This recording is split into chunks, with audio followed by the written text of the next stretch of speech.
दोस्तों, एक बहुत ही ज़रूरी हिदायत है जो कि चेयरमैन साहब की ओर से जारी की गई है। जैसे कि मदरसों में बहाली को लेकर और इमदाद याफ्ता जो मदारिस है 1128 कोटि के, 205 कोटि के और 609 कोटि के। और दोस्तों, गैर इमदाद याफ्ता जो मदारिस हैं 1637 कोटि और 339 कोटि।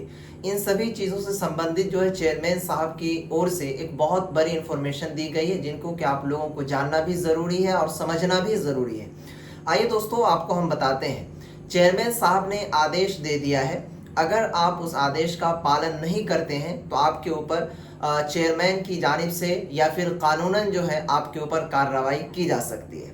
आइए दोस्तों, आपको बताते हैं कि वो क्या चीज़ है, कैसे, हर चीज़। ठीक है, यहाँ पर मैं बता दूं आपको, बिहार के तमाम मदारिस के असातिज़ा, चाहे वो सदर मुदर्रिस हों, ठीक है, चाहे वो कमेटी के लोग हों, चाहे वो टीचर हों, उन सभी को, जितने भी रुकनदा हैं, बिहार मदरसा बोर्ड के जो चेयरमैन हैं जनाब सलीम परवेज साहब, उन्होंने हर ज़िला में जाकर जो मदारिस थे वहाँ तक पहुँचकर घूम घूम कर खुद से जाकर ऐलान किए। यानी 21 अगस्त 2025 बरोज़ जुमेरात, यानी कि कल के लिए उस प्रोग्राम में जो मनाया जा रहा है 100 साला, उसमें आना है। पहली चीज़। दूसरी चीज़ ये कि इसमें ख़ास इम्पोर्टेंट चीज़ ये है कि दोस्तों, यहाँ पर जो बिहार मदरसा बोर्ड के चेयरमैन साहब है, उन्होंने छुट्टी का भी ऐलान कर दिया है। अब ये जो 100 साला प्रोग्राम होने के लिए जा रहा है, इनमें किन किन लोगों को फ़ायदा होने जा रहा है और किसको किसको बेनिफिट होगा, तो समझिए। सबसे पहले देखेंगे दोस्तों, यहाँ पर चेयरमैन जो है सलीम परवेज साहब, उन्होंने छोटा मोटा काम नहीं किया। सबसे पहले तो वो हर ज़िला में घूम घूम कर खुद ब खुद मुआयना किया और देखा, जो जो खामियां थी, परेशानियां थी, उस लेटर को अपने अंडर लिया। ठीक है, उसके बाद दोस्तों, यहाँ तक ही नहीं, मदरसा के जो चेयरमैन है पर्सनल हर मदरसों में एक लेटर भी भेजा दावतनामा के तौर पर। इसीलिए इस प्रोग्राम में जाने से आप लोगों को आनाकानी नहीं करनी चाहिए, क्योंकि अगर आप आनाकानी करेंगे तो बोर्ड की जानिब से छुट्टी भी दी गई है।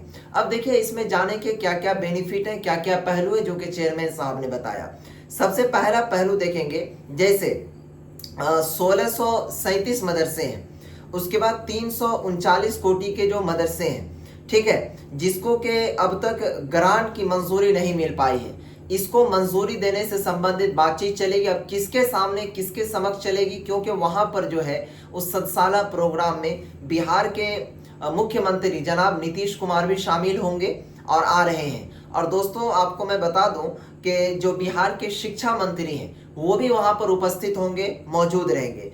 उसके बाद दोस्तों, यहाँ पर दूसरा पॉइंट, जो 1128 कोटि के मदारिस के असातिज़ा को 1989 यानी कि 1 अप्रैल 1989 से जो बकाया रुपया है उसकी अदायगी के अलॉटमेंट के लिए वहाँ पर बातचीत होगी।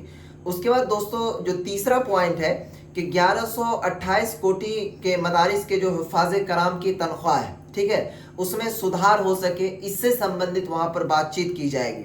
उसके बाद दोस्तों, 1128 मदारिस का 2013 से रोका गया इंक्रीमेंट है, जिनको के चालू करवाना, और साथ ही 205, 609 को भी इंक्रीमेंट मिले, इनसे भी संबंधित वहाँ पर बातचीत होगी। और साथ ही हाउस रेंट, यानी कि क्या कहते हैं, रूम रेंट जिसको कहा जाता है, वो मेडिकल भत्ता, वो, ठीक है, इन सब चीज़ों के ऊपर बातचीत।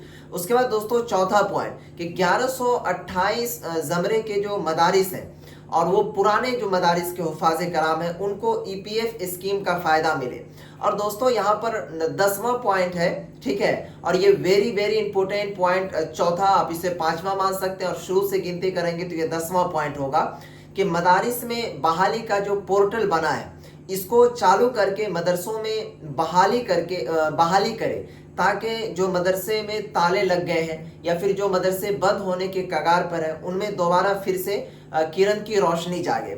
और साथ ही यहाँ पर मदरसा बोर्ड के चेयरमैन ने इन सभी लोगों से इसलिए आने का मुतालबा किया है क्योंकि दोस्तों, उस प्रोग्राम में जो है बिहार के मुख्यमंत्री श्री नीतीश कुमार जी और बिहार के वजीर तालीम यानी कि शिक्षा मंत्री भी शामिल हो रहे हैं। तो वहाँ पर जितने भी लोग हैं, अगर वो अपनी तादाद को दिखाएंगे, अपने बढ़ोतरी को दिखाएंगे, तो मतलब ये चेयरमैन साहब के जो कहने का जुमला था, कहने का मीनिंग था, उनको मैं समझा रहा हूँ कि नीतीश कुमार को भी लगेगा कि सभी मुस्लिम कम्युनिटी के जो लोग हैं वो एक साथ हैं और वहां पर इस चीज को भी समझिएगा, अगर आप लोग एक साथ जाते हैं वहां पर, ठीक है, तो उनको ये भी लगेगा कि सारे लोग एक साथ हैं।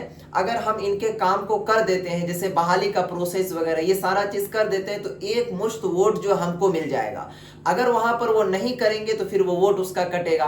तो ये भी कंडीशन है वहां पर। तो जितने भी लोग हैं मदरसा के रुकनदा हैं, तो चेयरमैन साहब ने पर्सनल आप लोगों को लेटर भेजा है, और साथ ही यहाँ पर हर जिला में घूम घूम कर उन्होंने दावतनामा पहुंचाया है। तो इसीलिए आपका भी दायित्व तो बनता है कि कल यानी कि जुमेरात के रोज 21 अगस्त 2025 यानी कि कल का ही दिन है, उसके अंदर तमाम लोगों को वहां पर जाना है। और आप जब जाएंगे ना, तो जो बिहार के मुख्यमंत्री नीतीश कुमार हैं और जो एजुकेशन डिपार्टमेंट के मंत्री जो भी हैं, ठीक है, उनको भी जवाब देना पड़ेगा इन सब चीज़ों के ऊपर। वहाँ भी मीडिया के लोग सारे मौजूद रहेंगे, और इंशाल्लाह हम भी आने के इम्कानात में है, बहुत जल्द आपको भी देखने को मिलेगा वहाँ पर। इसीलिए मैं तमाम साथियों से गुजारिश करूँगा, बस थोड़ा सा वेट कर लीजिए, चैनल को सब्सक्राइब करके रख लीजिएगा, क्योंकि जैसे ही कल अपडेट मिलेगी, जो जो चीज़ों के ऊपर मोहर लगेगा, तो आपको डायरेक्ट इन्फॉर्मेशन मिल जाएगी। फिलहाल मैं आज की इस वीडियोस को समाप्त करते हैं। चैनल को सब्सक्राइब और बेल आइकन को प्रेस कर लीजिएगा, क्योंकि फौरन आपको अपडेट मिलेगी तब तक के लिए बाय, खुदा हाफिज, अस्सलाम वालेकुम।